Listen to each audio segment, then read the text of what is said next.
Welcome to another episode of Simon Says, where facts come first. I'm your host, Jenny Simon, and today we'll continue with some updates. We have what's going on in Carriacou, what's going on in St. Patrick.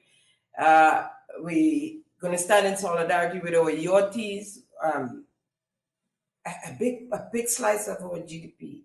And, we haven't heard much about it, or quite a few of them. I mean, a big percentage, the greater percentage of them, those that were out there in Carriacou and Petite Martinique, the yachts got damaged, the catamarans got damaged, some of them totaled. And so as a nation, we stand in solidarity with them and wish them well. I'm guessing they're highly insured, and so it may not be that difficult for them to start over, in comparison to our fellow brothers and sisters in Carriacou and Petite Martinique, and in St. Patrick and St. Mark, of course. So, as usual, sit back and relax, get your Coke and your popcorn. We'll be right back. Thank you for tuning in to Simon Says. To ensure that you never miss an episode, click subscribe and make sure to turn on the notifications by clicking on the notification bell icon. See you at the next episode. Welcome back. We'll start off with the Chinese aid renovation project at the Grenada National Cricket Stadium. It's been a while since I brought you any sort of update on what is happening there. It remained the same for the most part. However, I have been reliably informed that things down there is more or less running smoothly these days. No thanks to the Minister of Labor, Claudette Joseph, the Minister of Infrastructure, Prime Minister Honorable Deacon Mitchell, and the Minister of Sports, Jonathan Lacrette. By extension, no thanks to the government of Grenada. Lest we forget, the Minister of Labor on May the 12th, 2024, on the Bug Report, when asked about the issue that's going on down there at the stadium, if she was aware, she said she was aware. In fact, let's hear what she had to say. Let us talk about the occupational climate for workers at the Chinese-funded stadium renovation project. Now, several messages were sent our way from people alleging to be workers at the site, in which they have been raising concerns about their main employer on the project, which is the Shanghai Bio Company. They actually won the bid to do the renovations at the cricket stadium. And we should caveat that by saying that the contractual arrangement did not start with this administration, that it started with the previous administration, and I suspect that they inherited that contractual arrangement that was in place for the renovation of the stadium. So that point needs to be made. But Minister, the concerns that these workers raise range from a refusal of the company to pay NIS for the employees, concerns around being forced to work for more than 9 hours a day. In fact, I raised that in last week's editorial, that contravenes the labor code of the country. Some of the workers allege discrimination at the hands of the employees, as well as not very clear working terms and conditions. Have you been following that issue in respect of what the Ministry of Labor is doing and the Labor Commissioner's Office is doing to address those concerns? Yes, we've gotten reports, and some of them quite concerning. Some of them, if true, will constitute direct breaches of our existing laws. And I must say, we've had instances in the past on other sites, and I think if it is that the company is engaging in these practices, they will be well advised to find out what happened recently when another employer tried similar. We at the Ministry of Labor will not tolerate breaches of our of our labor laws, especially when those breaches amount to abuse of workers. So in that regard, we have made arrangements. We will be tending to this matter in quite in a hands-on and head-on manner in the coming weeks, including engaging with the company and other related and interested parties, as well as engaging the workers. And we will do so appropriately according to law, so that remedies can be put in place, that we do all in our power to remedy whatever issues are taking place on the site. But we have received the reports and will attend to them most aggressively. So there will be an aggressive approach, and it's not going to be a case where because it's a sort of a gift of renovation from the government of the People's Republic of China, that it will be swept under the rug. And I say this against the backdrop of the them that feeding us rhetoric that was said by the previous Minister of Tourism when the gazebo was built at the Granitang lake there. You remember that? The them that feeding us? At least you did. But I think, we don't subscribe to that philosophy at all. And Yes. we look after all our workers. And when I say our workers, all persons working in Grenada, whether they are nationals or not, the laws will apply to them.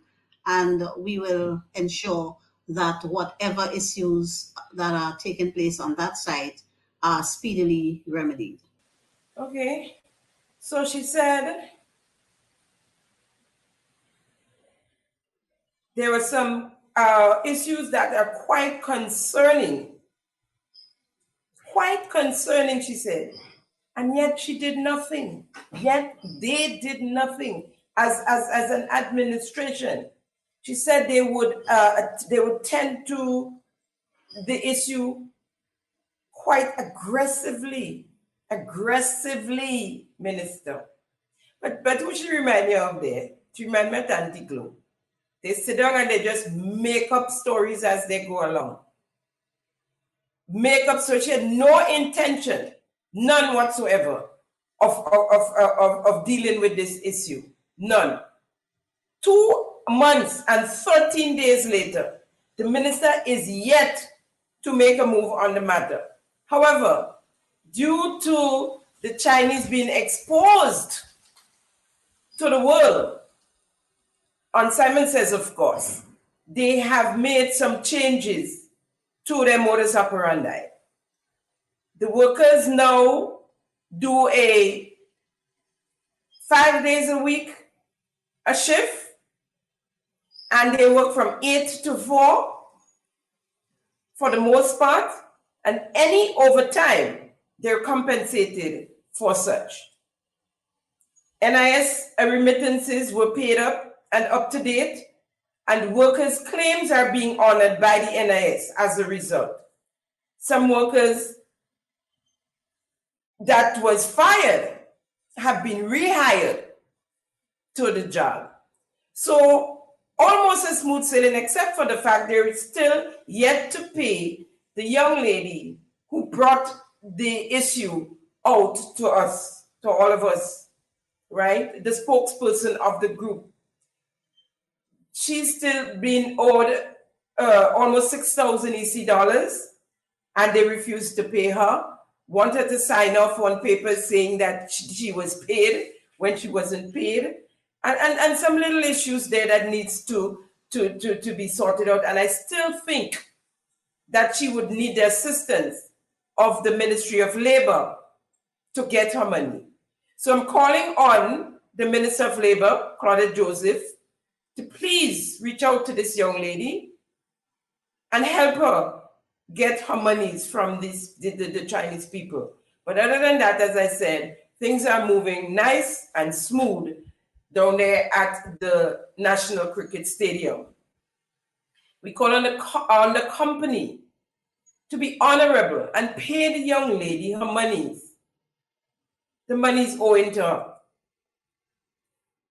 And I still want to say shame on the Minister of Labor and the Minister of Infrastructure and the Minister of Sports for not attending to this matter at all, for totally ignoring the workers down there at the stadium that was being abused and misused by the Chinese company down there doing that job. We have great news coming out of our last episode aired. If you look, you'd see the photos of the garbage waiting to depart right there by the jetty, waiting to depart Petite Martinique. By 6:45 p.m. last Thursday, in the dust, Thursday the 18th of July 2024, the garbage on the island of Petite Martinique was removed, and the vehicle that was promised to them by the Minister for Carriacou and Petite Martinique Affairs on the 3rd of July to help them deliver the release to the people on island and other little things, whatever little running around they need to do. We mentioned it on Simon Says, and the vehicle was there before nightfall on Thursday last. So we're happy for the people of Petite Martinique that they're moving on somehow. They're not quite there yet. There are a lot of things, there are a lot of issues in Carriacou and Petite Martinique we'll touch on later. But this is wonderful news, wonderful news. Then on Friday, July the 19th, 2024, the Grenada Solid Waste Management Authority put out a statement with a video showing a truck purported to be a garbage truck collecting garbage on the island. Well, they didn't show the truck collecting garbage, but according to what they said in their release, the truck was there collecting garbage. Now, that was the 12th, right? 6 days before Simon Says was aired. And we showed you the videos.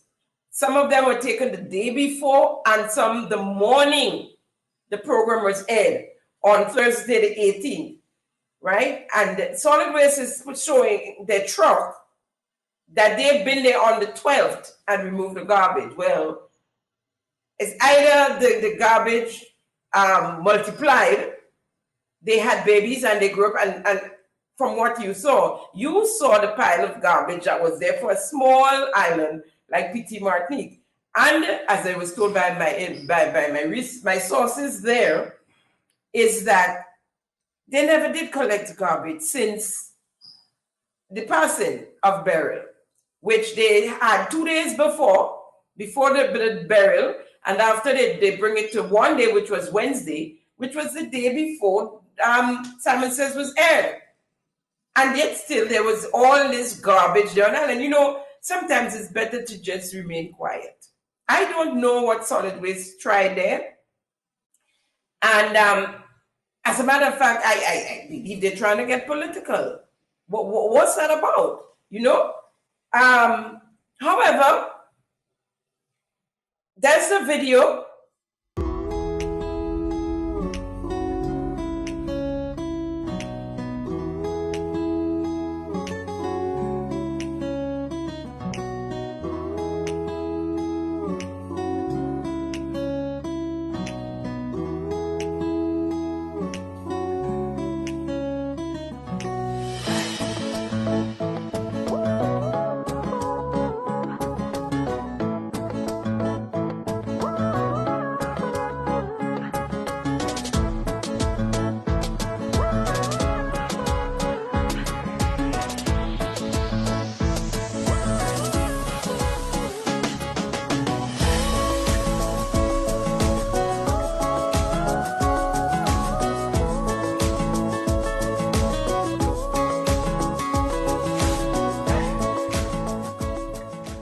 So I am a little bit baffled as to why they decide to challenge what we said and put out their video and their statement from the truck showing their truck on the island of Petite Martinique.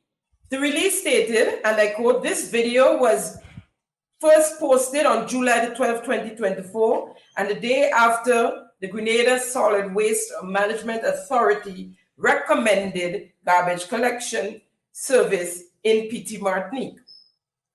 The vessel was hired by the Grenada Solid Waste Management Authority, and for the first time in the life of garbage collection service of Petite Martinique, we reached residents with a compactor truck and an open truck. Given the magnitude of waste we anticipated would be on the island following the passage of Beryl." So they say they sent 2 trucks to pick up the garbage because they knew what they were going to meet. Now, first let me say to you, as I said before, the video we showed with the garbage piled up in PM was taken some the day before and some the morning of our program, right? So I was baffled. So I contacted my source in Petite Martinique, and this is what was posted to me. And I'm quoting here as well. "The 2 trucks came and collected some trash at Madame Pierre Pond and a little past the cemetery." And the Madame Pierre Pond is, and I had to find out because it sounded like it was like a hotel or a restaurant or something. But and I was told it's the eastern side of the island. I don't know if it's a bourgeois side, I'm afraid to ask, but it went down that side and it picked up whatever little garbage was down there. Everyone thought and I'm still quoting here now, everyone thought they were loading the boat to return. They just drove onto the boat and left. The resident was speechless. She continued to say, "I am here, I saw, and I heard it all." That's the trucks, the 2 trucks, first time in the life of Petite Martinique that the solid waste management was talking about, right? And leave all the garbage. But you see the garbage that was piled up there, waiting to leave the island in the dust of last Thursday, the 18th, 2024. So I am more than happy that Simon Says are widely watched and that we are getting results. As I said, they got the transport. I read one, I heard, that they need to traverse the island and to help out the persons in need who can't come to them for supplies and for relief. So excellent. And I'm happy that it was done. Well, no matter who brought it to the forefront, the Minister of Carriacou and Petite Martinique Affairs, he stepped up to the plate once he was exposed. He stepped up, right? After viewing Simon Says last episode, especially the segment on the Dumfries housing, I was contacted through my inbox by one person who was put out of the project, the units. And so we heard what the PS had to say, and they didn't put out nobody, they didn't see nobody, and blah, blah, blah, blah, blah. But it was just about them having fun. As you notice, the Minister, Andy Williams, Tevin Andrew, MP Ron Redded, and PS Javon Williams, they were just having fun, right? At the time when some people are suffering, some people have not had a proper meal for days and weeks, as a matter of fact, going on 2 weeks and so, have not eaten a proper meal, has been wetting in their homes. They're just, hey, yeah, run, Tevin. They're just having a grand time, taking out photos and doing lives, right? Playing around and grinning, while persons on the island of Carriacou and Petite Martinique are in crisis. Folks, yes, There's a crisis on that island. A mother of 6 children and 6 grand, had a daughter fully pregnant at the time, 9 months, and now is a mother of 7 grand. The young lady has since had her baby girl. Their home was totally destroyed by Beryl, theirs and their neighbors. In the passing of the eye, they hurried over to the Dumfries housing project, checking doors with the hope that one of them would open, and it did, and it sure did. That's a God. Now, this lady, Natasha Joseph, and I can call her name because she gave me permission to do so, worked as a security on that project, right? She's worked for 5 years, she told me, as a security. And she said to me, Miss Jenny, you can't pick those locks. You can't break that lock easily to get into the house. They were just trying to see if by God's grace, one of the doors will open up. And indeed one did. A 2-bedroom apartment, right? And 24 of them crammed into that little apartment for shelter. 24 of them. Remember I told you she alone it's like 12 of them, 13 of them, 6 children, 6 grandchildren, and herself and the neighbors. And they ran there for shelter overnight. The morning after, bright and early, she left. You know how mothers get. And so she went back to the spot where her house was and whatever left of it to see what else she could salvage and to figure out, well, what's the next move. The kids stayed on the premises. They may not have been inside the apartment, but the unit, but they were right there in the yard, right there in front of the unit, right? And they were seen by PS. Well, I shouldn't say they were seen because you could never tell somebody what they saw. So he said he didn't see anybody. So we leave it at that. He didn't see anybody. They were right there. They saw him though.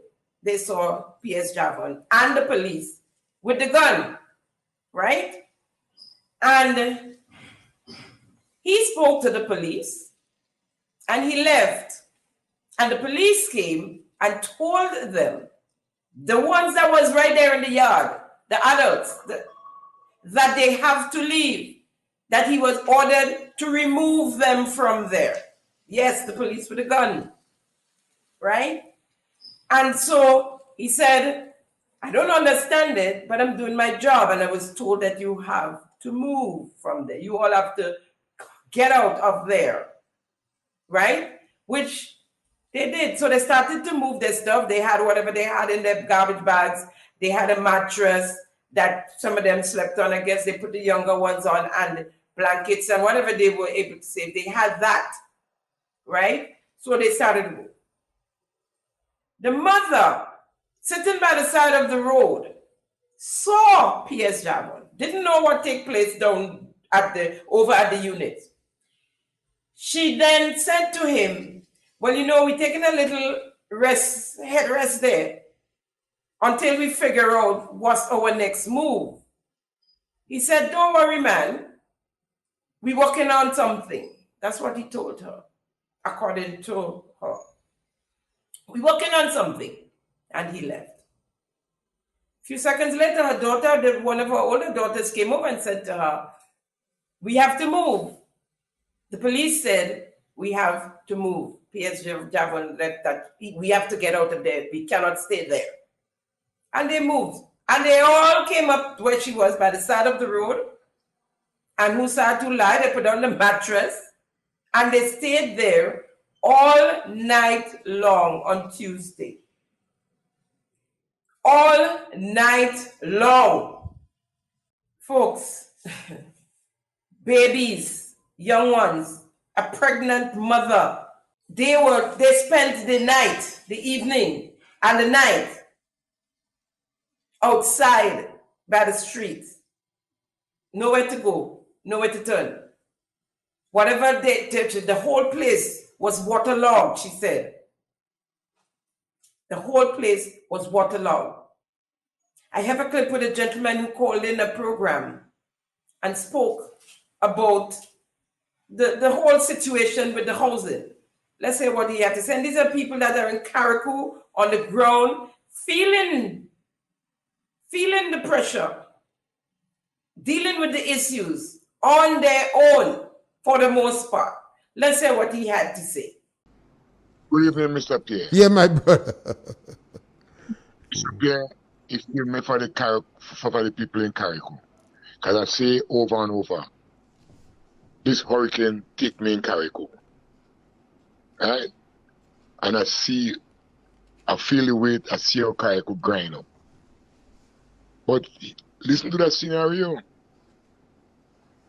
Deacon said he called on the housing authority to give the people of Carriacou who are at home the Chinese houses to live. The Minister of Housing was in Grenada, you know. She come on Friday after hurricane. And she say, yeah, people living there. Then Andy go to Carriacou, he and the boys and go and fed, go around the building and say nobody can live in it. So, Andy questioned the Prime Minister. Andy called the Prime Minister saying, you know. Because Andy said nobody can live in the building. He then come out and say debris. You don't see no debris around the building. You don't show nobody inside the building leaking. You don't show nobody inside the building. And after Andy talk, Andy calling on the Minister of Carriacou and Petite Martinique to come and say something. You know? So Andy run Grenada then.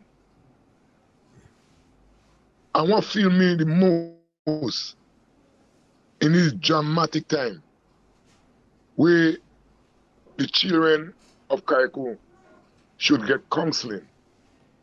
Carriacou have 3 playing fields. You know the 3 playing field all debris. So what happened to the children of Carriacou? How they go? I'm in sports and go and play in the playing field might give them a little hope. But when you lock up all the playing field with debris, what are they going to do? So we've heard him. I mean, the people have issues. They have new ones. And it's piling up on them. Miss Joseph left Dumfries, she told me, and went all the way, and I'm quoting her, to Beauchéjou. Now, I don't know Carriacou, and so those of you who know Carriacou and who are living there would know the distance that she spoke of there. She went to Beauchéjou to talk to the representative and to seek help and assistance. Remember, she has 6 children and 6 grandchildren, and they're sitting by the street, nowhere to go. She said the closest shelter was in the Hillsborough School, I think, which is a distance away as well. They have the little stuff that they managed to save, and some of which they had with them that they were because, you know, they asked to keep your valuables close to you in bags and whatever. So they had that. And so they would need transport to get to wherever the shelter is. Anyway, she went to talk to Tevin Andrew, representative. He told her that he was on his way to NADMA's office, and he would check her back. When he's through with NADMA on his way back, he would come see her. He would check her out. To date, Miss Joseph and her family, they've seen him driving by and around, and I guess on some of his lives and whatever, but he has never returned to discuss anything with her. He did not return. In the meantime, P.S. Javon had his security guarding the housing project. I was told the flooded units was a lie. I was told that there were a couple broken windows. And for me, a couple is 2. I was told two. I'm just using a couple there. Broken windows. And the galvanized lifted on one side in one of the units at the very top. But I was also told that the roof is concrete and that they're just galvanized over it. And it's done. So they put the galvanized over the concrete at the top. And therefore, even if the galvanized was lifted, the place would not have flooded, right? She also drew my attention to, and I didn't think about it, when P.S. Javon spoke in the yard with Andy and Dave, with a smoke on his face, grinning. He said that he got a call the night of the hurricane. And she said to me, there were no phones. Nobody had phone. At that point, there was communication was gone totally. So she wanted to know who called him and with what. Right? I didn't think about it then. So the people were occupying one unit. Well, at least that set of people. They said, P.S. Javon said there were 2 units they saw bags in, right? They were in this one 2-bedroom unit trying to shelter the hurricane with their kids and grandkids. The neighbors had kids as well. Ms. Joseph has reported that no one from NADMA, nor the government of Grenada, has come around or have come around and talk to them and see their needs and, give them a little hope. No one thus far. And so she said they got help from the Samaritan Purse, including a tarpaulin, which she went up to the NADMA office to ask for, and they said they had none. Now, NADMA is sitting in Carriacou with no tarpaulins of all things. Something is wrong with the picture. The government of Grenada can purchase some tarpaulin or beg their friends in the diaspora who are sitting waiting to come home and vote to put them back in office. Beg them, all the ones who have the galas, who host the galas. Ask Auntie Fran to organize. She was the first person, the first GoFundMe that I saw came out, probably during the storm. It was through Auntie Fran. So they can't get some tarpaulin. You have to wait on whatever people send and the Samaritan Purse to have there for the people of Carriacou and Petite Martinique to have. So you don't have any more. It finished and you're sitting there. If that's the case, if you didn't have any more, I just wasn't going to give it to her. I don't even know. I didn't even ask her politics because it didn't matter what the politics is or was. It don't matter, right, at this point. So I didn't even bother to find out if she voted for white, So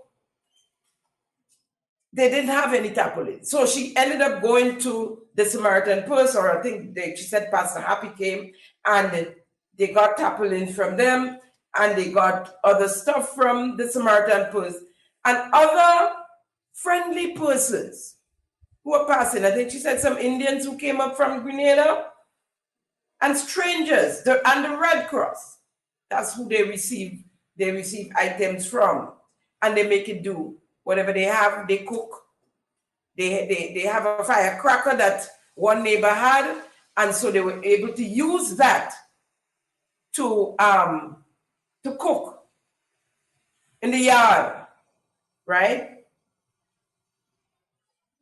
Her son put together whatever he could manage from the yard, whatever ply or board, and galvanize, and they built a little something so some of them could go in there in the night and rest, I guess the younger ones, and then they bar around underneath the neighbor's house, and they hang out there during the day and sometimes at night, I guess, and cook on the day. If you look on the screen, you see photos of that. They actually sent me photos of how they're managing. So by then, her daughter came to Grenada and had her baby. So she now have 7 grandkids, a newborn girl. In the meantime, as I said, her son built them up and they make themselves as comfortable as they can.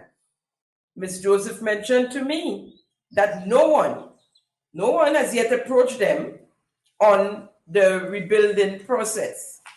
I understand that early the MP, Mr. Tevin Andrew, was going around with a loudspeaker announcing that, telling the people, giving them hope, don't you worry, everything is going to be all right, and that the government of Grenada would be rebuilding their homes for them. So there are those out there who are sitting and waiting, of course, because they can't afford to do otherwise. The ones who can will rebuild. However, as we speak, and I understand it, Grenlec is occupying 40 of those units. 40 of the units in the Dumfries housing project.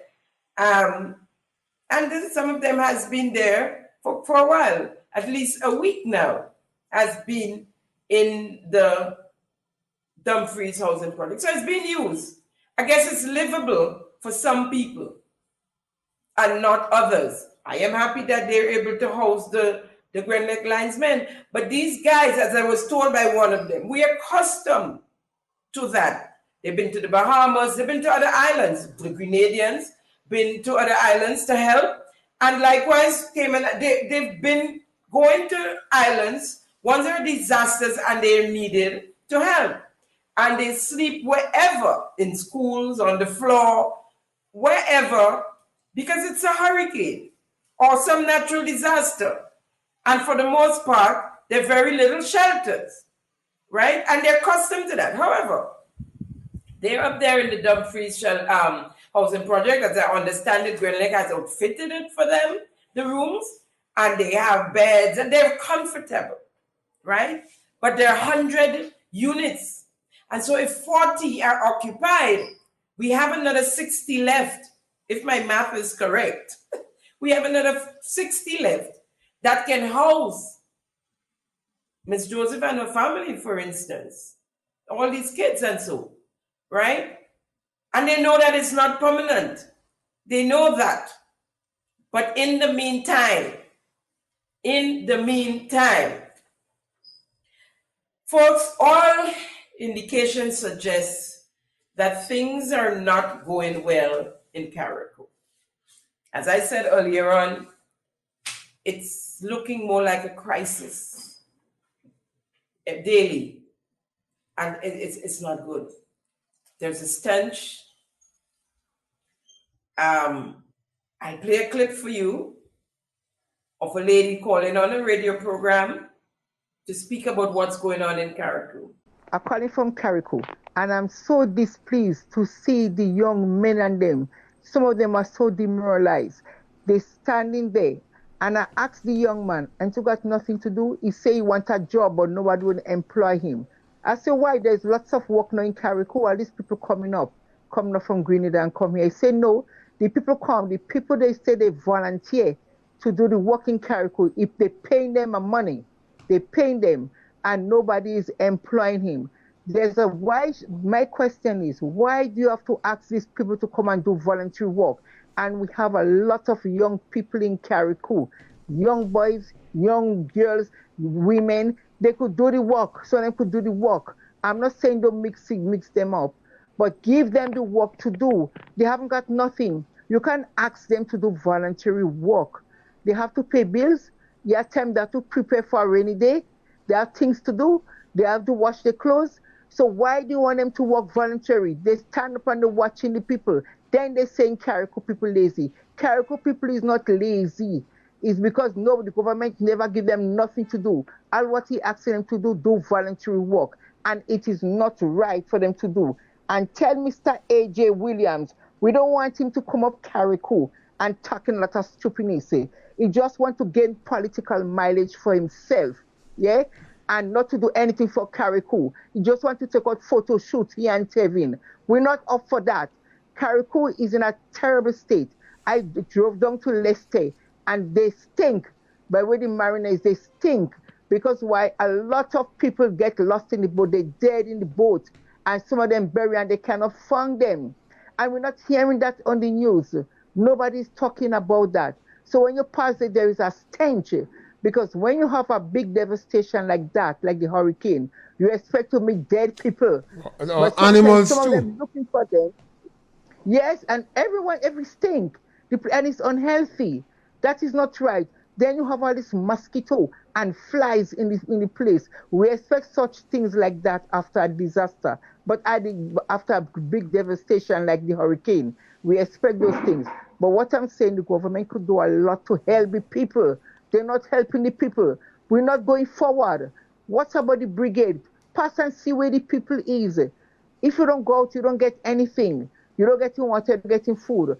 Our community here is isolated. You're not seeing a dog. You stand up there, you can't see a vehicle passing and it's a main road because like the village just cut out. It is not right what they're doing. You're going to need these people. We all need each other and we'll have to help each other. But they're not encouraging. When the hurricane passed, it didn't pass with green and yellow flag. It didn't pass like that. It didn't separate the green and separate the yellow. We all in it together. So when things come, help each other. Look, I come back now, and my husband bailing out water inside the house. I expect to get water when there's a heavy downfall. But Mr. P, we have a tarpaulin. We put it on. But the guys didn't do it properly. But I'm not blaming them. They do the best they can. I was thankful to them. But right now, the tarpaulin have a belly and the water keep falling inside the house like a reservoir. It's falling, right? When you put the bucket, you're knocking down the bucket with the force the water coming down with. So, Mr. Pierre, we all need help in Carriacou. But tell the government to spend the insurance money for Grenada very wisely. Not to put in the back pocket. Not to give it to the minister because they take best photo. Tell it to spend Grenada money. Kit Mitchell make sure Grenada, Carriacou and Petite Martinique was well insured. And he have that money in his back pocket. Tell him to spend it. Spend it where the disaster hit. You see the Grenada, part of Grenada, St. Patrick and Carriacou. Spend the money. Let we begin to live our life again. Because nobody will help you. In a few weeks' time, when everything remains the same, everybody looking down at you. Nobody helping you. So right now, we all need help now. So tell the government to find the people. Come up and seek out the people who really need help. Not to give them a case of water and you tell them to write your name down. Write your name down. Tell me where you stay, where you come from, how much value in the family to get a case of water. It's not right, Mr. P. That is the voice of many crying out in the wilderness. That voice you hear there are many of those voices crying out. No, I don't know about the dead people. I know there are lots of dead animals. I heard there are people still missing. As I said earlier on, we never stop to think about the yachties. I understand that most of them, both some of them, I saw a video which I'm going to share. I'm going to put it up on my channel so you guys could go and look at it. And they're saying that a lot of the yachties, one guy said he thought he was going to die. He's never seen anything like that before, right? So I don't know what's below the rumbles, what's there. I don't know if there are dead persons there. I know there are dead animals in Carriacou. The lady said there are dead people as well. I don't know that. And I just put a disclaimer there when it comes to dead people. We are yet to get any sort of stats from the government as to coming up after, like today, how many persons died, how many persons missing, if there are any, and that sort of thing. We out there in the open, we pour, we expose. We don't know what is going on. The government of Grenada has not addressed the situation for the people of Carriacou and Petite Martinique as yet. Okay, free barriers. Eventually, I guess when he went to St. Vincent, Gonzales, must say one to you, man. Give the people the barrels free, right? So they get some free barrels with a certain thing you can get because some people probably just won't bother about trying to get it free. The red tape is too much. You're going to lose a little revenue, yes, because there might be some person or persons who would slip in and get, but you're accustomed to that. You're surrounded by crooks. So what happened if a poor person tried to get a free barrel, especially coming in for the Christmas season, from Grenada, and they didn't get damaged? You have them everywhere surrounding. It's like a magnet, Prime Minister Dickon, with the crooks and criminals around you, the thieves and so. So I hear y'all set up another one in Carriacou now, but we'll come to that a little later, right? So you have the free barrels, but where are the people putting the barrels and the foods and the food stuff and I think they're allowed electronics, a certain set or type or electronics. Where they putting it? Where they plugging it? They don't have electricity yet. Okay, they will get eventually because they're getting a lot of help and that should speed it up a bit. But where they putting it, they don't have homes. Nobody telling them, the ones who cannot afford to rebuild their own homes. Nobody's saying anything to them. They're out in the cold, literally. They're out in the cold, literally, right? They have nowhere to put it. They have no home. There are those who are leaving Carriacou and coming to Grenada to start shopping, to buy materials towards their rebuilding. When they come to Carriacou, they have to pay 15% VAT on the material. 15% VAT. When they get back to Carriacou, because some of we know the hardware stores will drop off the material for them by the boat. They have to pay the boat to bring it to Carriacou. And when they get to Carriacou, they have to pay trucking to get it to its destination. I have gotten some statistics which says that 68 persons, 68, from Carriacou and 14 from Petite Martinique came down to Grenada already to purchase materials towards the rebuilding of their homes. Those are the ones who can afford, or some of the ones I should say, they're just moving early. Some people rather to wait until the rush is over to rebuild their homes. 68 from Carriacou and 14 from PM. Their VAT totaling so far $122,000 in VAT alone, right? Now, these people need a break. Come on. Come on. And we have to pay, and they have to pay transportation. I mean, yes, some of them may be able to afford it, but they need a break because they had their whole home, it destroyed. Now they have to dip into their savings, their retirement, whatever it is, to rebuild because the government is not forthcoming. They don't know what's going on. They don't know if they'll ever get help. Right? Of course, the ones from Petite Martinique, when the material gets to Carriacou, they still have to find a way to get it across to Petite Martinique. Right? So these people need any break, any kind of tax break, any kind of incentive they can get from the government of Grenada. What is going on? We studying Carriacou heads. You know, we're in a crisis. Nobody would fault you for not hosting it again. You already have the title of chairman of Carriacou for the next year. Let's move on. Mind your business. Take care of your people. Right? But no, Carriacou is more important. You're meeting your boys. You know, the clique. St. Kitts, St. Lucia. The boys. 12%, only 12% of the persons of people of persons in Carriacou and Petite Martinique are employed with the government of Grenada. 12%. The rest are some with the private sector, and most of them are self-employed.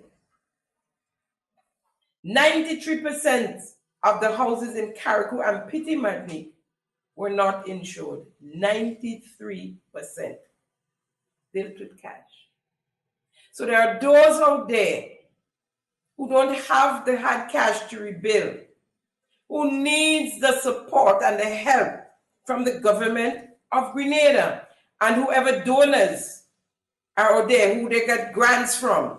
The monies that they have that they're not dispersing of.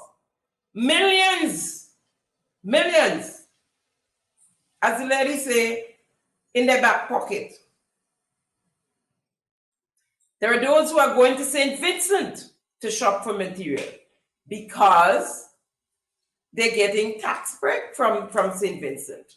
Persons who have had destruction can purchase material and other items tax and duty free in St. Vincent. Right? There is nothing in place for our Grenadian people. Carriacou and Petite Martiniquans, and up north, St. Patrick, St. Mark, some parts of St. Andrew, and even St. David. Nothing. Nobody's talking to them. Nobody's telling them. Well, the Prime Minister said there's no timeline. He has no timeline. No one is helping or speaking to them to let them know. I think that they went to Carriacou and Petite Martinique, but they had a meeting with the business community. The business community. I heard it was very chaotic anyway. There's also nothing in place for the exploitation of the people. A pencil that was once $1 is now $3. A 5-liter bottle of water that was $5 is now $16. Where is the minister responsible? Is that the Minister of Consumer Affairs? That's Claudette Joseph. Then I could ask, where's the Minister of Health?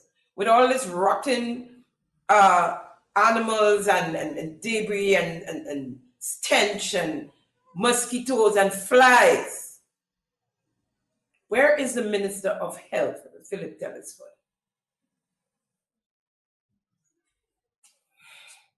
The ordinary man, or any citizen of Carriacou and Petite Martinique for that matter, have not seen one nail, much less lumber, from the barge that came from Guyana, and I think some of it was from Brazil and Suriname as well, came on that barge. Not one nail. It all went towards the government properties, the schools and maybe churches, I don't know, but the government properties in Carriacou and Petite Martinique. Well, that's the Carriacou. I don't know what they're doing with PM. Now, my thing is, you got insurance monies for that. Help the poor and the vulnerable, yes. I said it, the poor and the vulnerable. The ones who can't help themselves. And they're out there by the side of the road on mattresses in the open air, open to the elements. Help them, please. My heart is aching for them. Give them some of that lumber and use the insurance to the insurance monies to help fix the government buildings and so. But when you fix the government building and you leave these people undone, so to speak, you fix the schools and the teachers undone, and the children, their parents undone. Who come into school? How are they going to get to school? They have nothing. How are the people going to work when you fix the government buildings? They have nothing. They have no clothes. They have no shoes. They have no place to bathe properly, to get ready to go to work. They have no food. I mean, common sense. Better say common sense ain't common, ain't it? Folks, we'll take a quick break and continue.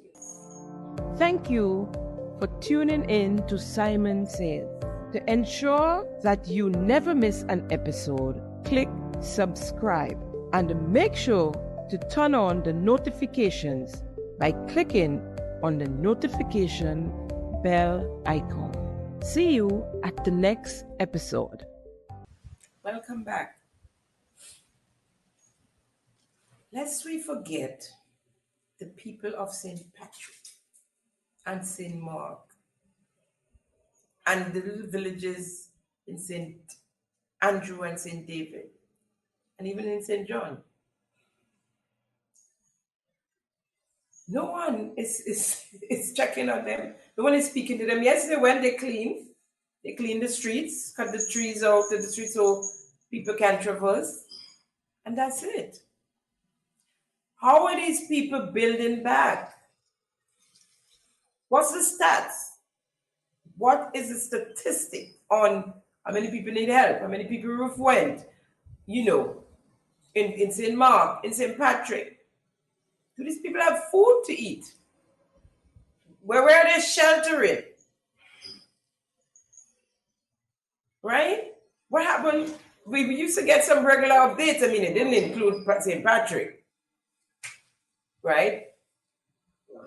The updates that the Prime Minister was given, which he didn't need to, but it was all a show. And to take our mind off from him going to Lyme with the boys from Dubai in cricket in Barbados. Where is the PRO for NADMA?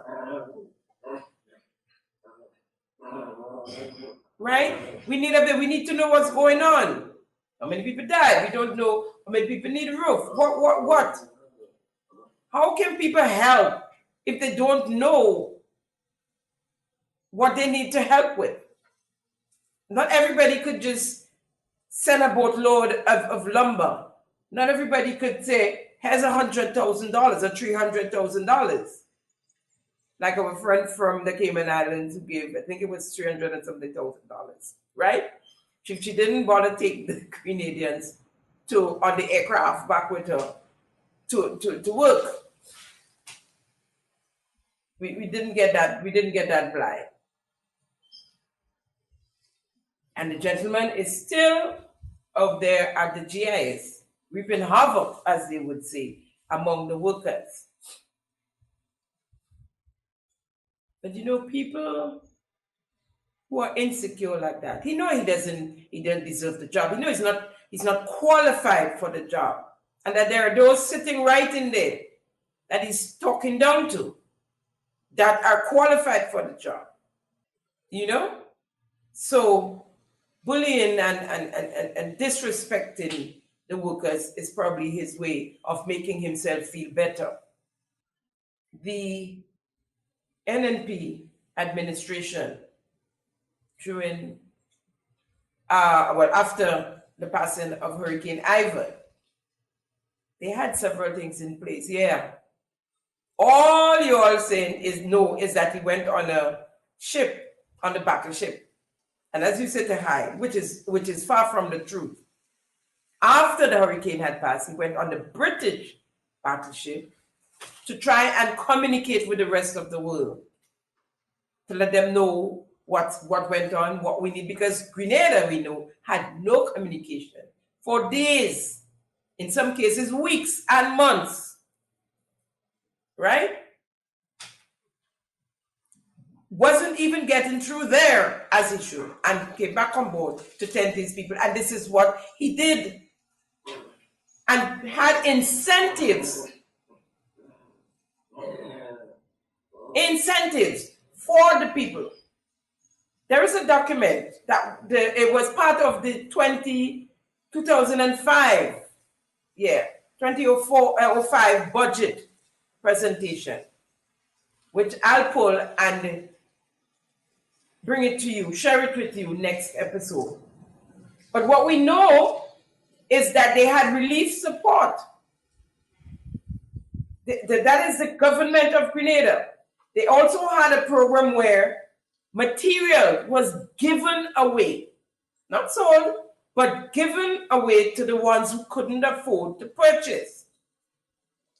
They also built homes for persons, who lost their houses. And in quick time as well. We also know that the USAID, they helped tremendously in businesses getting back on their feet, in persons building homes for persons, and they had different tiers. You got a certain amount of money, grant money from the USAID, depending on money and how much workers you had, you got more, of course, right? So there were things in place, and we know what it was, and we know what have you in place. It's time for that to happen. We should have gotten to that timeline already. But you can't have timeline if you don't have a clue what time it is. No clue whatsoever. Don't know where to start. I'll bring to you next episode the package that the former administration had for the people of Grenada, Carriacou, and Petite Martinique after the passing of Hurricane Ivan. I was away, and so I only came back 2 days ago on Wednesday, and it was Wednesday evening, of course, and it was tough for me to put a program together, but there's so much things happening that you can't catch a break, as people would say, and it's important that the world gets to know of some of the things that are happening, and it's important that you, the people of Grenada, get to know that you can help where you can. For those of you who can, please help the people of Grenada, Carriacou, and Petite Martinique who need the help.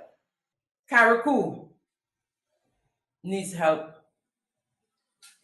in getting things, a structure in place. And to make bad matters worse, NDC, in their true form, removed ASP Sylvan McIntyre as the lead in Carriacou and replaced him with an NDC party surrogate. Another round peg in a square hole. What does it say about someone or someones who continue to do the same thing over and over? The wrong thing. It's like spinning top in mud. You there, and there's a concrete pavement right next to the mud. But you there trying to spin the top in mud. It wouldn't spin, and you're there trying over and over. And you're doing the same thing over and over, and you wouldn't even think about, let me try the piece of concrete pavement and see what would happen. So we continue to put wrong pegs in square hole. It's not happening, it's not working, but if party supporters. And the interesting thing is, as you all say, It's our time now. Time for us to eat the food. But all you want to do is eat food. When it's time to work and to get things going and to put things in place, it's all hands on deck. We need the help. We need everybody. Let's put all hands on deck. Green, red, purple, yellow, blue, and your others list out pink. This is not about green and yellow. This is not about NDC and NMP. This is about all of us. But when it's time to eat the food, it's our time now. Y'all think it's so, eh? That's not how that does work. No. As a friend of mine would say, that's a nope. That's a nope. You guys need to get your act together. You need to get your act together. So we have an individual in the name of Miss Petra Williams. And I know that name would ring bells in a lot of homes in Grenada. Now in charge of NADMA in Carriacou. She's the lead. And I already got a question coming to me to ask of you, and I'm asking this for someone.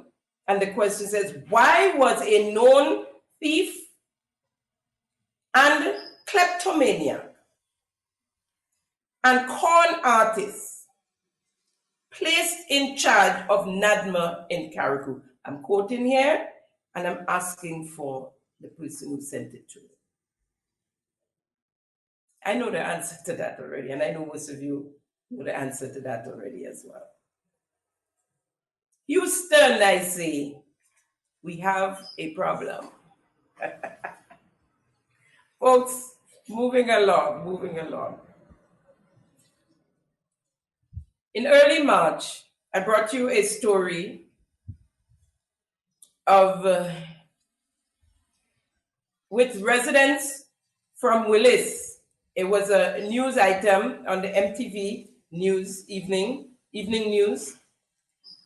And some residents in Willis voicing their concerns as to what's taking place with some road work, and that's was supposed to be taking place in Willis and Constantine in the neighborhood. Let's hear that clip. Residents of Willis spoke with one voice, expressing displeasure over several unfinished road projects within the community. A walk through the area in St. George Northeast revealed incomplete construction with exposed steel and open trenches. Property owners find it difficult to access their homes as gaps leading to their driveways remain broken. Just inside there, they had like 6 different contractors. Nothing is getting finished. Steel sticking up, open trenches all over. If you walk in here, you might be able to twist your ankle. And everybody inside Willis is very, very upset. Right next to the school, as you see, there's an open trench there, steel sticking up. What if a child push a child, they run in, they trip, they fall? God forbid something bad is going to happen. Another resident who did not wish to appear on camera says work has halted for over 2 months and he is concerned that the area is becoming a health hazard. The work stopped about 2 months now and nobody knows what's going on. Nobody knows what's happening. We don't have a representative so we could go to because we heard he went and study at this point. He come in, he run for election, and after we heard he went and study, we don't know what's going on. He never returned back to the village. We filed complaint and nothing happening. I'm not blaming the Prime Minister. The Prime Minister's hand is full at this point. But we need that message to get to him at this point. Residents told MTV News that while they are not sure why work has stopped, they have heard reports that several workers are still waiting to be paid for work done so far. Because children falling down and the drain when they come out of school, the older people cannot come out. The lady you see now, but the ladies are old people too, and we have real problem. And every time, you understand, people work, they can't even get their money. And you understand, and the cousin, the corruption against each other, they were chopping, they fighting. You understand? They can't feed their family. You understand what I'm saying? So we have a serious problem, and then we can't see nobody to talk to. Now, I tell them, get the Prime Minister, like, come and see the road. He can't only study in St. David alone, he has to study us too. Government go, government come. I don't fight for no government. We're fighting for betterment. The road is not now. They do not this kind of Mickey Mouse thing. They're taking foreigners from abroad and paying them. We contractors around the place, northeast. But Grenada, Carriacou and Petite Martinique. And it's time for this thing to stop. All they do is running about on the government. I don't fight for government. We're fighting for betterment. That's why God chose NDC to be right here. You understand? The money going on brethren and sister. I mean, it's overbearing. They kill agriculture. Now they can road come for to give us a job. They choosing we to get a job. We could do the work for ourselves. So as you see here, we have an open trench here. This work has started probably 2 months ago, and you see nothing has been done here for the past month or so. As you see, the water here is providing us a stench here. The water is great. We're calling our ministry here to come have a look at this here.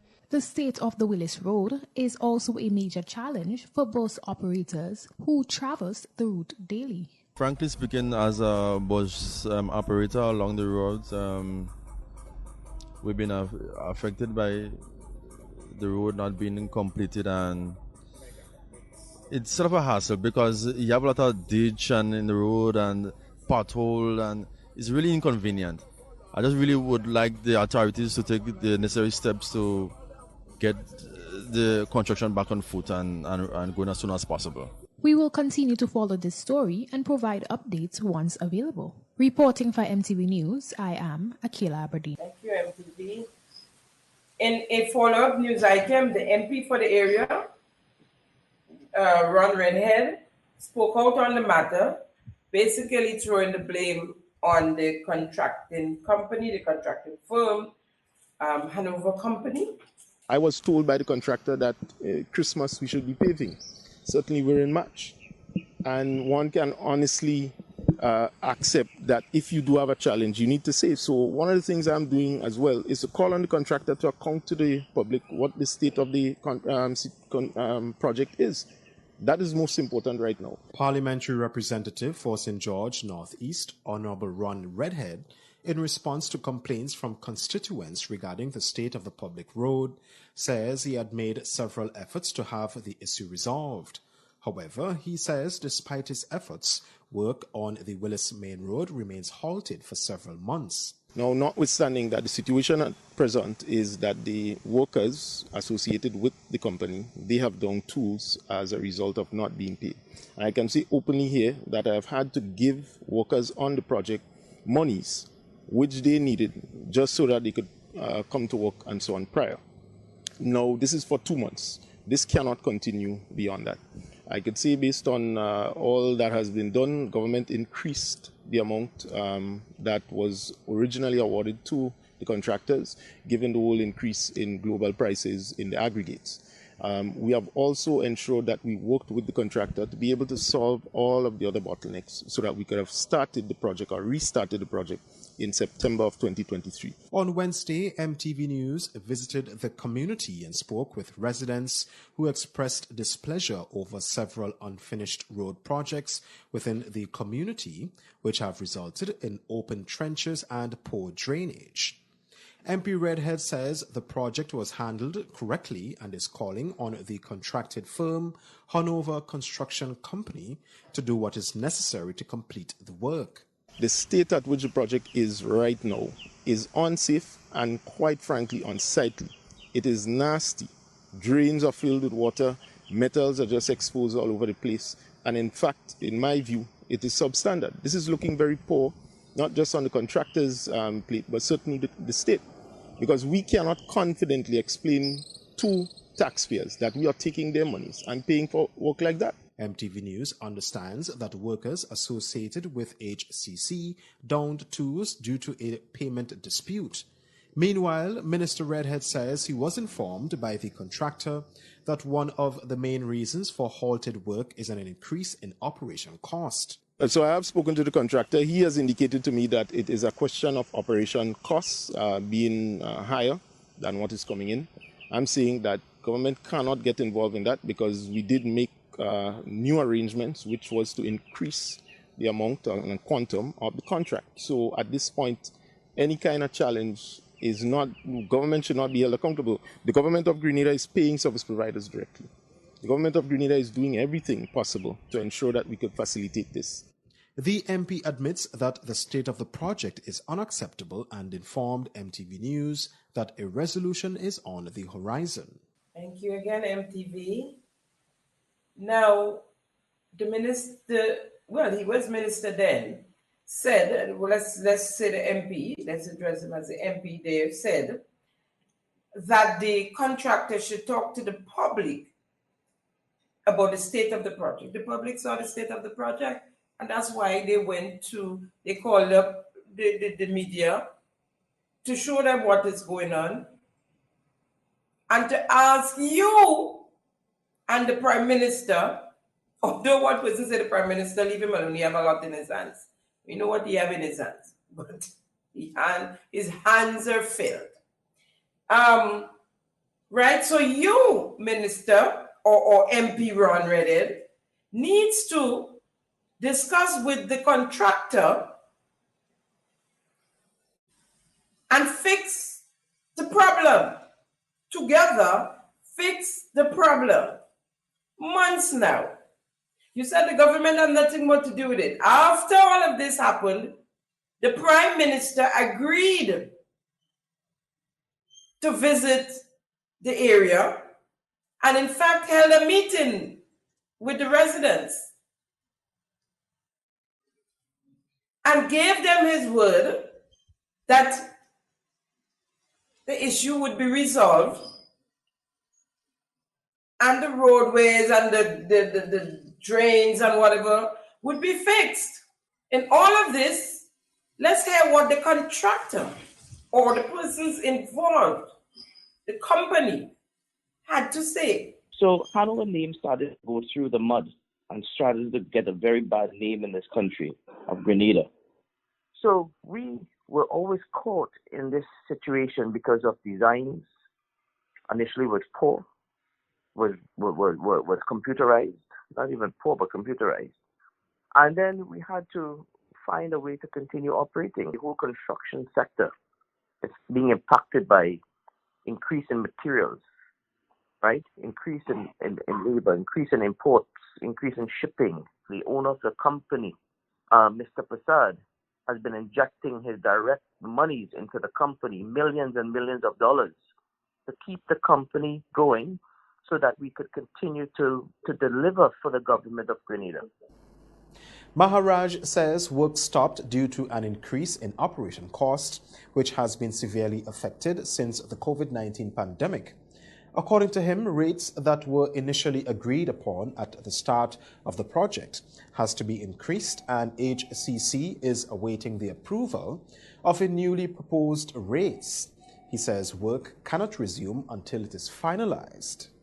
Carnival Construction understands the importance of the Willis Constantine Road to this country as a major thoroughfare, a major artery for the tourism sector. And we want to ensure we could do what we were contracted to do. And we remain fully mobilized in Willis. You were there yesterday. You would have seen that all our equipment, our offices, our materials, everything is there. Asking and seeking the government's attention on this.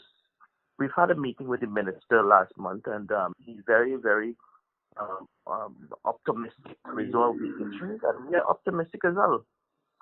But we are still awaiting another meeting with the Minister of Infrastructure.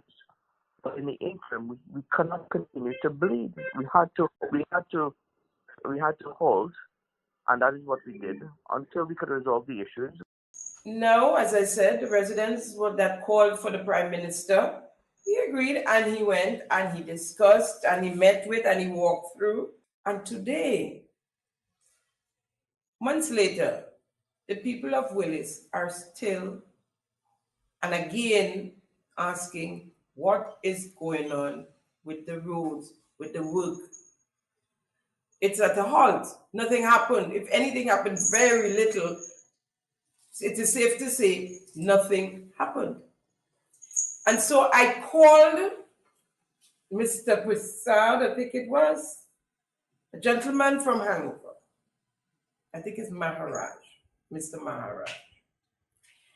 And he declined to speak to me on the matter, and he asked me to direct any questions I have to the Ministry of Infrastructure. I did try with a little bit of time I had, and to no avail. I am yet to get through, and so I would keep trying and hope to come back to you with some sort of answers, the people of Willis, some sort of answers as to what is going on with the road and the company. I understand the company has sold most of the equipment they had here, and I don't know if they're leaving or what it is, or maybe going to Carriacou, because it's going to have work there sooner than later, you know? And so I would keep you posted. But I got a few photos there of what, where they are and still of the roads and the sideway and byway and so that you can see. But we seem to have an issue with road work. And let me say here, by the way, that project started with the former administration. It's not a new project, but they seem to have issues now that has held up the project. But that's a project that started, that those of you who may not be aware, that it started, and the Hangover Company is a Trinidadian company, right? But as I was saying, we seem to have issues with roadwork. There's a missing link with the Ministry of Infrastructure since the new administration. And contractor and work and road work, and they sent the St. Lucian's home that was doing the morning air room, try to do themselves, bring them back. But now things nice with Reno Company, things nice because, you know, that's one of the partners. No, St. Lucia, you use the helicopter for a while. I'm not sure. We need to know if we had to pay for that helicopter flying back and forth to Carriacou daily at one point. We need to know what that cost us, if it did and how much it did, right? So right now, they're tight with the company up there in Molineux because it's a St. Lucian company, right? And so I think they now heading to Carriacou to start doing construction there. They ain't volunteering, I can tell you that much. They ain't gonna be volunteering. They're gonna get their monies, right? So yeah, there's an issue. The road from Woodland Springs Junction to the cliff, that piece of work there, what's going on there? As I understand it, I might have to take another walk through, right? I heard that there's a gutter across the road and that's about it. I don't know if that's just so that persons in try to drive through there, because going through Woburn, I'm telling you, is a kind of a pressure too. It's longer. It's almost a one-way at certain time of the day and the evening, and so it's a one-way with vehicles parked all alongside the road, and it could be really, really tedious. So persons want to know what's going on there and how much longer we have to pass through Woburn before we get the road. I say we might get a Christmas gift. We just might get a gift for Christmas. But that's a $100,000 shake hand road, you know. $100,000 shake hand road. So we have not heard from the Ministry of Infrastructure yet as what's going on, or the minister, as what's happening there. So we would really like an update on what's going on there. What's going on with the River Road Project, the St. John's River Project. We need an update there. We're in hurricane season. We might get little storms. Hopefully, it's just little storms and little, you know, thing we get so we don't have. But the rains, that section that's undone, still floods. So we got to get that project going. And while I'm at it, I want to ask what's going on with the police headquarters project on the Carnival. Word is that contractor is also out of monies, out of funds, has been having issues to pay his staff. The spokesperson run out. I hear he's sitting in in GIS now. He did a 2-week crash course at the media house, at the media entity, and he's now sitting in GIS as well. Folks, the GIS case is a serious one as well. It is very serious, and I hope to bring that to you next week. I'll have to do my work. I have a lot of homework on that, but that's another very serious case. That's another institution that has been totally destroyed by the NDC, just as they destroyed Carnival.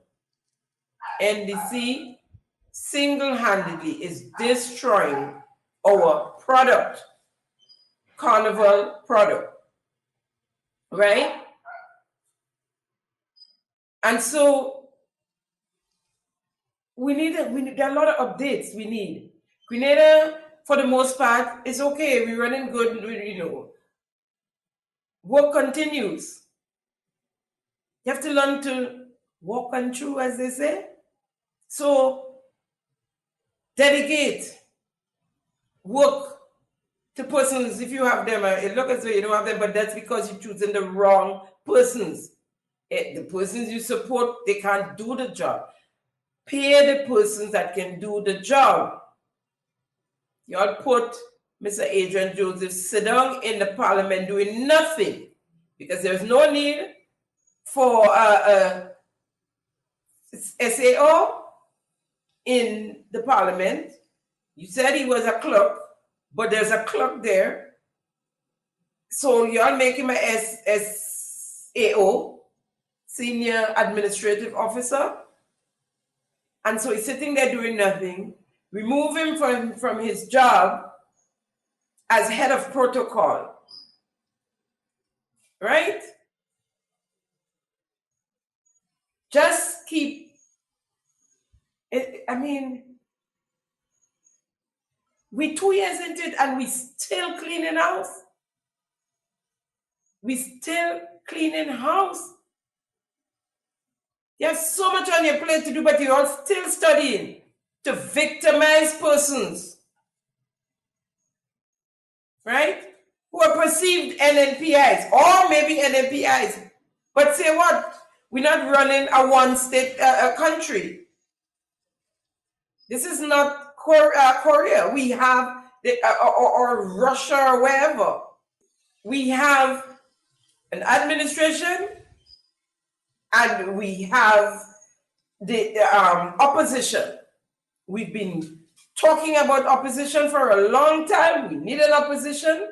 After there was a 250-0, we have an opposition now, and we're ignoring them. And they can't do anything. They can't get up, sit down. They can't speak, shut up. But it's a two-party state. Well, you could say, for the most part, we have. So persons will support the NNP, and so persons will support the NDC. And that should be okay. That shouldn't be a problem. Once you're getting your money's worth in work ethics. And we're in no position to, you, the NDC administration, in no position to talk about corruption. It's just 2 years you're in office. And the corruption is glaring.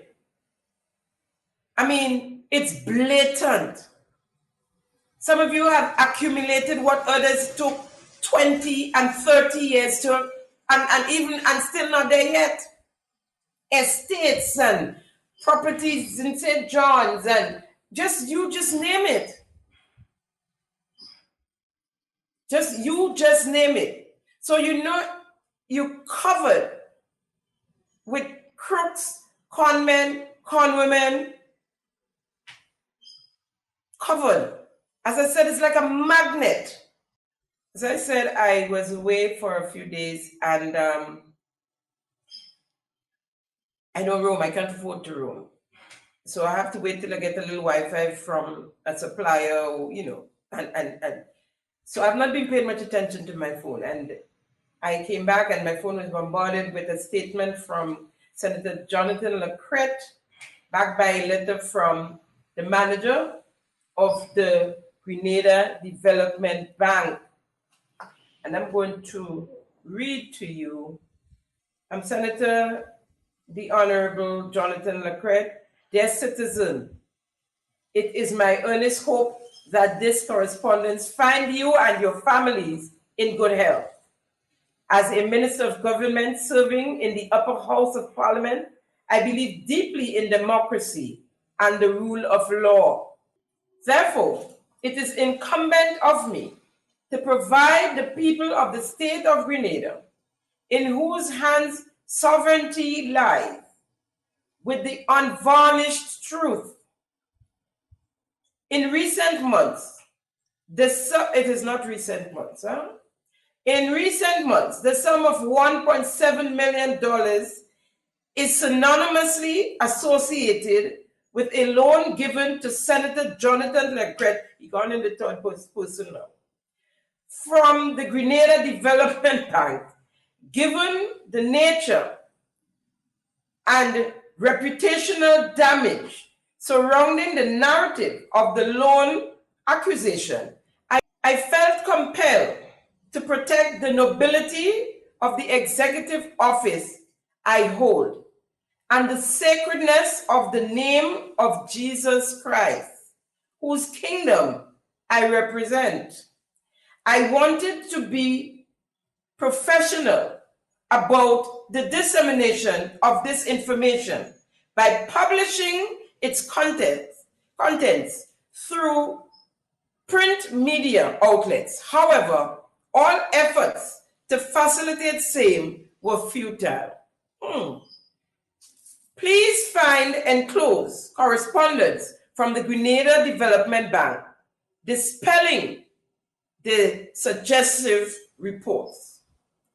Senator Lacrette's post was accompanied by a letter from the Grenada Development Bank addressed to Senator Lacrette, and it reads, Dear Senator Lacrette, we hereby confirm that there is no record of your name being associated with any borrowing activities within the Grenada Development Bank. And it's signed by the General Manager, Mr. Royston Cumberbatch. Okay? Now, this loan saga that Mr. Senator Lacrette is speaking of, it came on the scene since early 2023, right? As I said, I was away, I came back, I saw it, I tried to do as much investigating as I can, but these things take time. And so as I get the information, I would bring it to you. So far, I've been coming up against some brick walls, and I expect that because of this whole, whatever is happening here with this letter and so, I expect to meet a lot of brick walls. What I would say for now is that 1 and 1, not making 2. 1 and 1, making 11 here. It's been more than a year, literally more than a year, since the breaking news. It was Minister Andy Williams, and then it was Minister Jonathan Lacrette. I was still on the narrative, doing my little 15 minutes, and when the news broke, we spoke about it, myself and the host, we spoke about it there. We had, at the time, what I would say, evidence to show that Senator Lacrette had applied for a loan through the board and that the loan was approved. Right? This letter from the manager of the bank was dated June the 5th, 2024, a few weeks ago. Right? A whole year and almost 6 months passed since there was the breaking news. And only a few weeks ago, maybe like 3 weeks ago, no, 4 weeks ago, on June the 5th, 2024, this letter came from the manager of the bank. We have to remember we're dealing with a very corrupt administration here. After all this time, Senator Lacrette just realized that he didn't get a loan, he didn't receive a loan from the bank, and he has no connection with the GDB Bank when it comes to getting a loan. That might be so. It took him very long to be able to honor his executive position and to call on Jesus Christ. A whole year and 4 months? 5 months. Now, there are rumors, lots of rumors out there as to why we are talking about this now, which I would not get into because they're not factual. I don't know. I'm just hearing these things. And since when the manager of a bank gets involved in the politics of the day, because you see this is politics. This is politics. So to put out such a statement, and a statement that has several loopholes and several reasons can bring up that result, right? Simon says, believe there's more in the mortar besides the pestle. There's more than meet the eyes. Simon says, believe there's more to this than meet the eyes. We believe there's more in the mortar besides the pestle. And so we seek to find out what else is in the mortar and bring it to you as we find it. In the meantime, I'll address a few questions to Senator Jonathan Lacrette. 1, Senator Lacrette, sir, did you apply for a loan at the Grenada Development Bank, the GDB, in early 2023, or maybe even late 2022?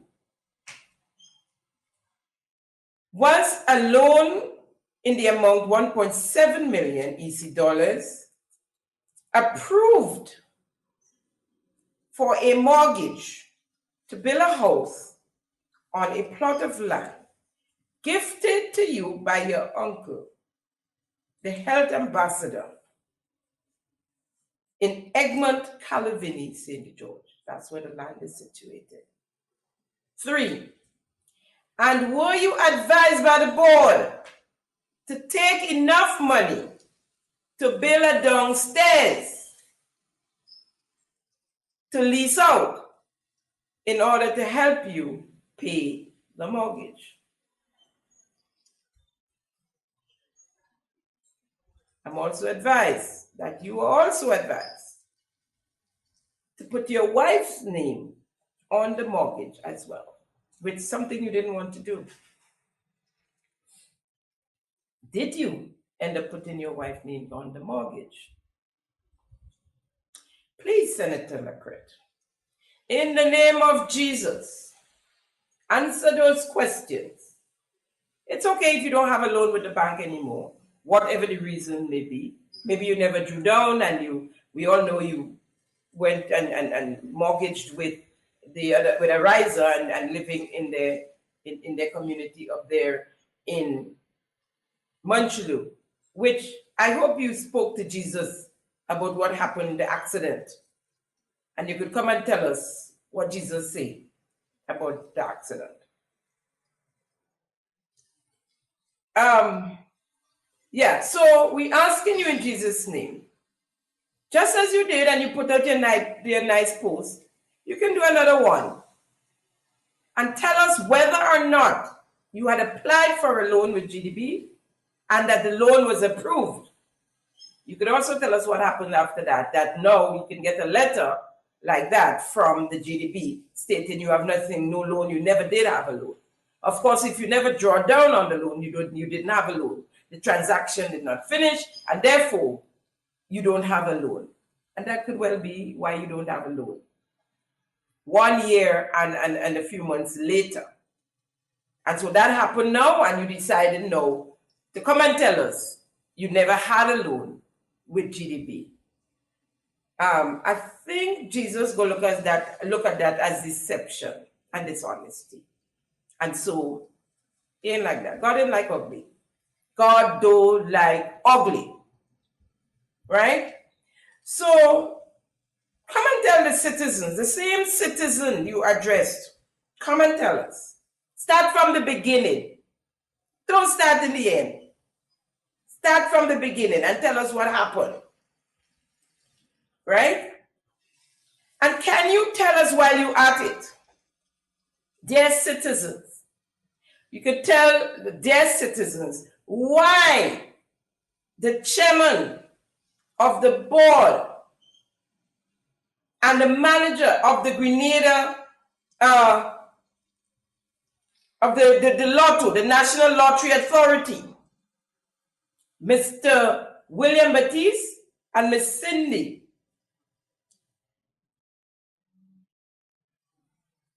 why they are still being paid or hired by the Lottery Authority after all the corruption was it would answer. Why didn't you, a card-bearing member of Jesus Christ, why didn't you put out, because that's supposed to be public knowledge, you know. The lotto it's a public, it's ours, the people of Grenada. Why didn't you expose the corruption that is taking place inside the Lottery Authority? You know of it. So much so that you wrote a letter firing the chairman of the board, but you had to fire the general manager as well. Because they're lovers, they're the only two writing checks, signing checks, and they've been signing checks to the chairman of the board. Hundreds of thousands of dollars. Why didn't you expose the fact that this man took on his own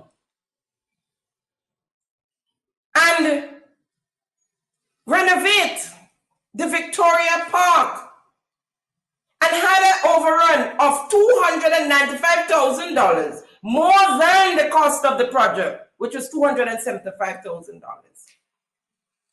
How could you keep that in your Jesus Christ chest and not tell the people of what this man did and fire him on the spot?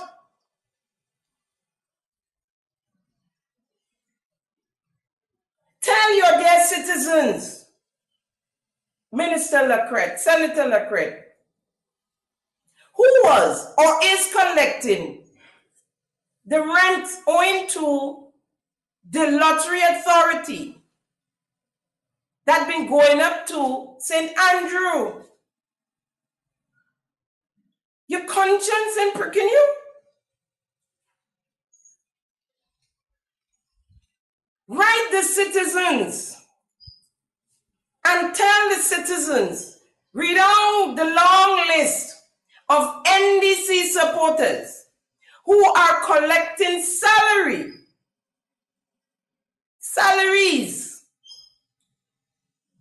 from the Grenada Lottery Authority. How could you sit down on such corruption, sir?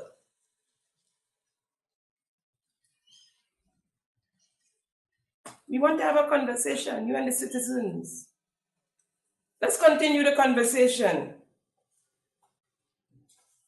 Tell the dear citizens, in Jesus' name, Minister,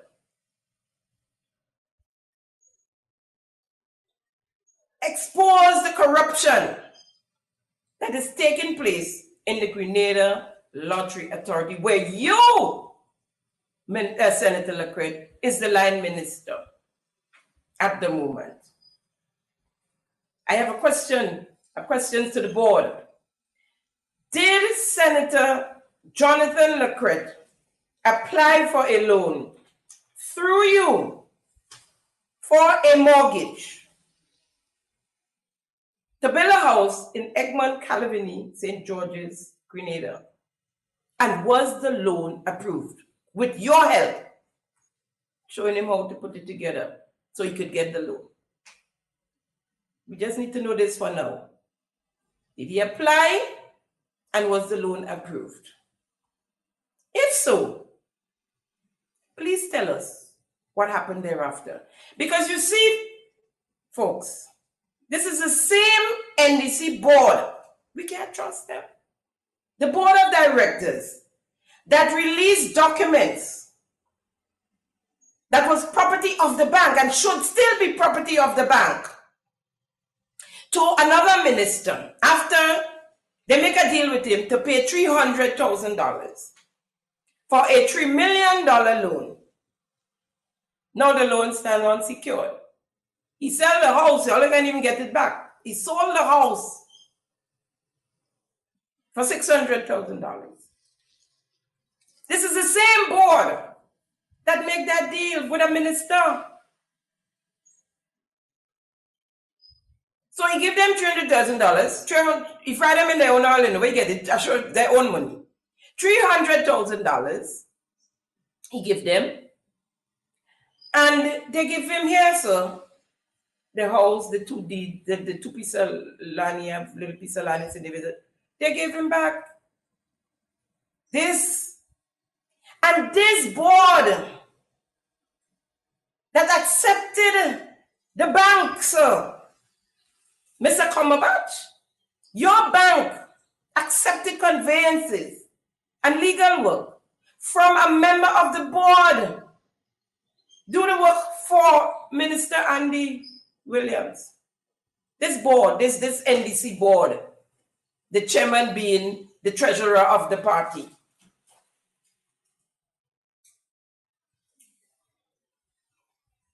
Who to trust? How could we trust and know what's going on behind the scenes? All kind of hanky-panky.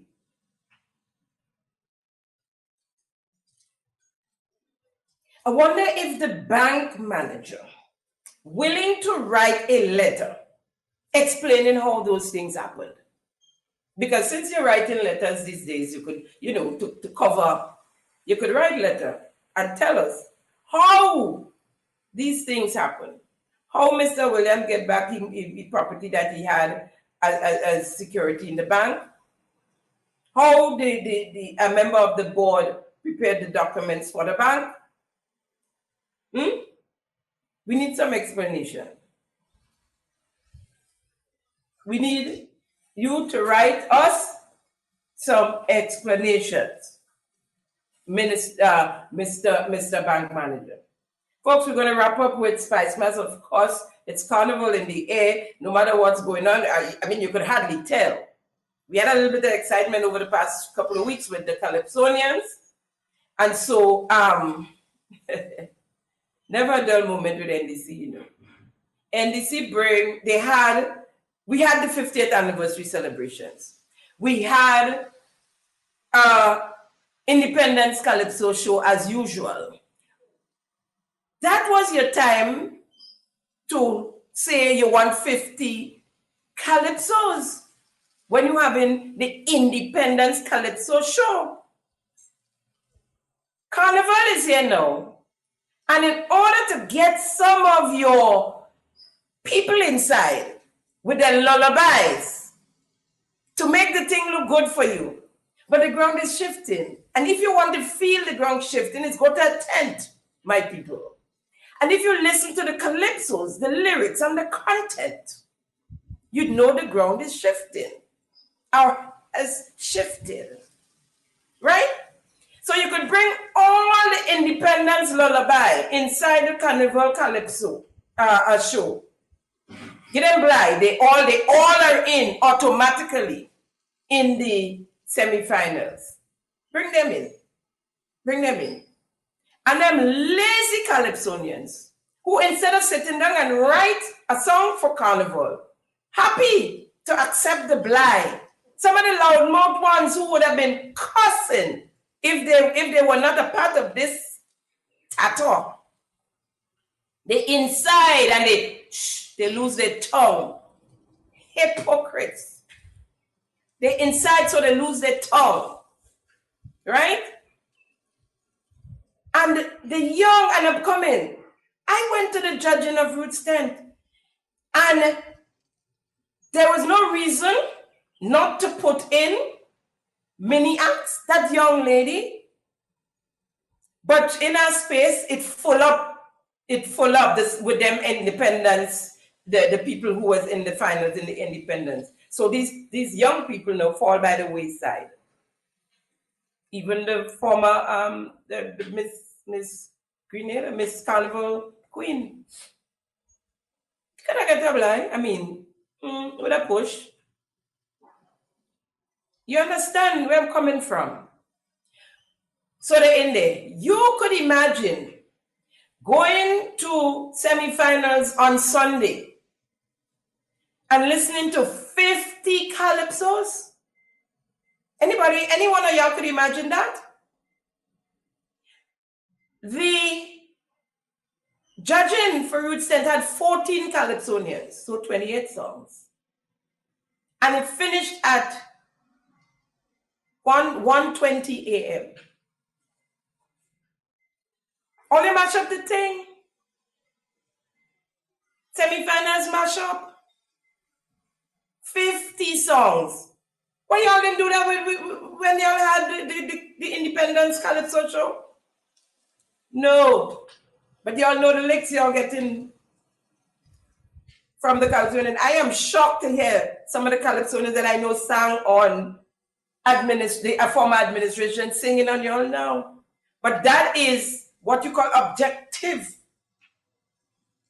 objectivity, really. Like I am. You understand? Yes, I gave Dr. Mitchell and the NMP their blows when they deserve it. But they're not in office now. So you're singing on them now and you watching with your eyes what's going on now and you ain't saying nothing. And some of the same things you sang on NNP for happening now and worse. But you lose your tongue. Folks, something have to give. Something have to give. We cannot continue down this road, mashing up with our institutions, mashing up our events, our products. And then they change the theme and they say they want us to come to all attend the shows to give back to Carriacou. Begging people to come to the shows that won't bust. Some of them that happened already bust. And they're afraid the others bust. So they're telling people, if you come, we're going to give to Carriacou through other means. Folks, this is a wrap on today's episode of Simon Says. Thank you for joining us for yet another episode of Simon Says, where facts come first. It's always a pleasure conversing with you and keeping them honest. See you next week, same time, same place, where facts come first. Have a good one. Thank you for tuning in to Simon Says. To ensure that you never miss an episode, click subscribe and make sure to turn on the notifications by clicking on the notification bell icon. See you at the next episode.